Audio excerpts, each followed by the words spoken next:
उत्तराखंड में डेंगू की रोकथाम के लिए स्वास्थ्य विभाग और नगर निगम ने अपनी तैयारियां कर ली।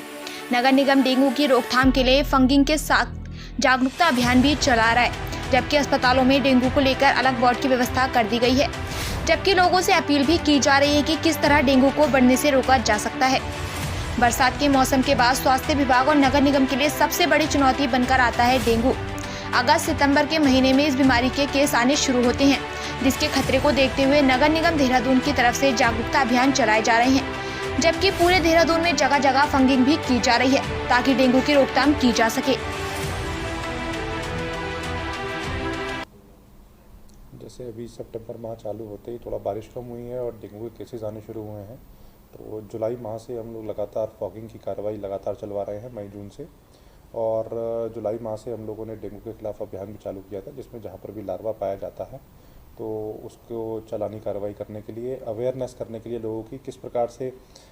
डेंगू से बचा जा सकता है और किस प्रकार से लार्वा का रिडक्शन किया जा सकता है, इसके संबंध में काफ़ी व्यापक अभियान जो है जुलाई से ही हमने चला दिया था। वर्तमान में जैसे जैसे बारिश थोड़ी कम हो रही है और लार्वा को पनपने का मौका मिल रहा है, तो लार्वा का ये डेंगू के केसेस आने शुरू हो गए हैं। तो इसके तहत हम लोगों ने एक कल ये बैठक करी है और जो हमारे सफाई इंस्पेक्टर हैं उन सबको निर्देशित किया है कि जो हमारा अभियान था उसको और उसमें गति प्रदान करें, उसको और सिंसियरली और स्ट्रिक्टली उस काम को करें। और पूरे जहाँ जहाँ पर भी कोई भी डेंगू का केस यदि आता है तो उसको एक जोन बना के उस पूरे एरिया को सैनिटाइज करें, फॉगिंग कार्रवाई करें, आसपास जितना भी लार्वा अगर कहीं पाया जाता है उसको ख़त्म करने की कार्रवाई करें। देखिए बहुत सिंपल है, यदि हर व्यक्ति अपने घर में जो भी पानी के कोई स्रोत हो सकते हैं, जो भी कोई टायर हो सकता है, कोई पुराना बर्तन, कोई पुराना डब्बा, कूलर में, गमलों के नीचे जो ट्रे लगी होती है उसमें, या कहीं पर भी छत वगैरह में जहाँ पे पानी इकट्ठा हो सकता है, वहाँ पे यदि व्यक्ति अपने घरों में खुद एक बार देख ले कि ऐसी कोई जगह तो नहीं है, तो उसमें लार्वा तैरता हुआ स्वतः ही दिख जाता है, वो बहुत ही स्पष्ट रूप से दिख जाता है। और उसके बाद बस वहाँ की जरा सी सफाई करने से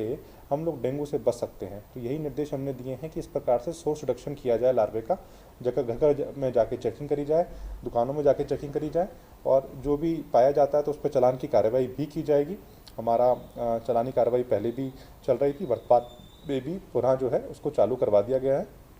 इसके अतिरिक्त हमारी लोगों से भी अपील है कि यदि उनके आसपास कहीं भी उनको अपने घरों में, अपने दुकानों में, अपने घरों की छतों पे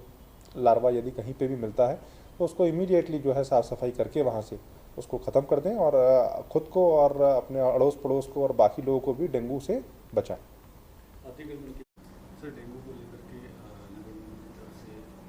अवेयरनेस प्रोग्राम चलाया जा रहा है, किस तरह से लोगों को बचाव करना चाहिए, क्या कुछ देखिए, कल दिनांक 1 सितंबर तक जो है रिपोर्टेड केसेस जो थे, जो एलाइजा पॉजिटिव केसेस हैं, वो लगभग पूरे देहरादून ज़िले के 34 केसेस थे जो रिपोर्ट हुए हैं। इसके अतिरिक्त कल हम लोगों की बैठक भी हुई थी नगर निगम में, जिसमें ज़िला मलेरिया अधिकारी भी उपस्थित थे और उनके द्वारा ये अवगत कराया गया था कि टोटल जो केसेस हैं हमारे, वो नगर निगम क्षेत्र के अंदर जो है वो करीब 14 केसेस के आसपास है। तो जो वार्ड वाइज हम लोगों ने इंगित किया और चिन्हित किए, तो वार्ड वाइज जहाँ पे हमारे केसेस आ रहे हैं उन केसेस को केंद्र मानते हुए वहाँ के 100 मीटर की परिधि के अंदर जो है हम विशेष जो है अभियान चला रहे हैं, जहाँ पे फॉगिंग भी हो रही है, जहाँ पे लार्विसाइडल का छिड़काव भी हो रहा है, और इसके अतिरिक्त जो है सोर्स रिडक्शन का काम मूल रूप से हम लोग वहाँ से शुरू करते हुए आसपास की अगर बस्ती वाला क्षेत्र है तो बस्तियों के अंदर जो है प्रत्येक घर में जाके हमारी टीमें जाके सोर्स रिडक्शन का कार्य पूर्ण कर रही है। और साथ ही साथ लोगों को जो है जो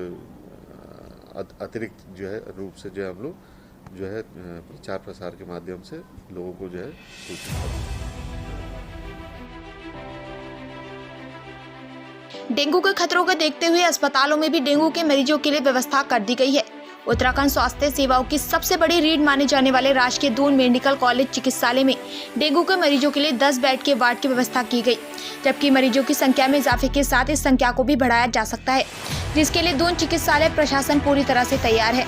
राजकीय दून मेडिकल कॉलेज चिकित्सालय के चिकित्सा निदेशक डॉक्टर यूसुफ रिजवी का कहना है कि बरसात के सीजन में डेंगू का खतरा रहता है, जिसको देखते हुए अस्पताल में व्यवस्थाएं कर ली गई हैं। उन्होंने कहा कि अभी तक दून चिकित्सालय में पिछले सप्ताह एक मरीज को भर्ती किया गया था, जिसे डिस्चार्ज कर दिया गया है।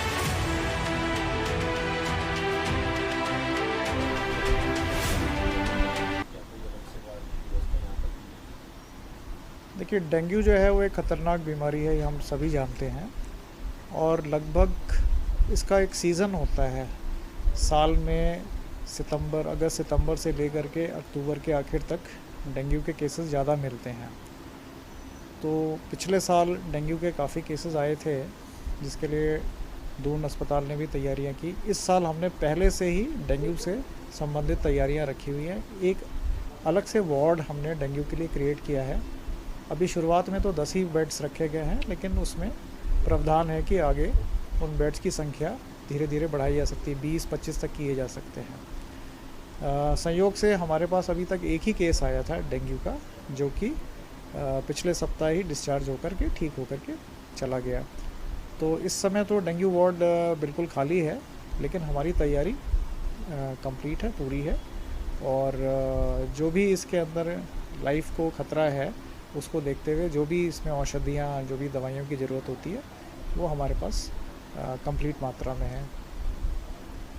प्लेटलेट को लेकर के भी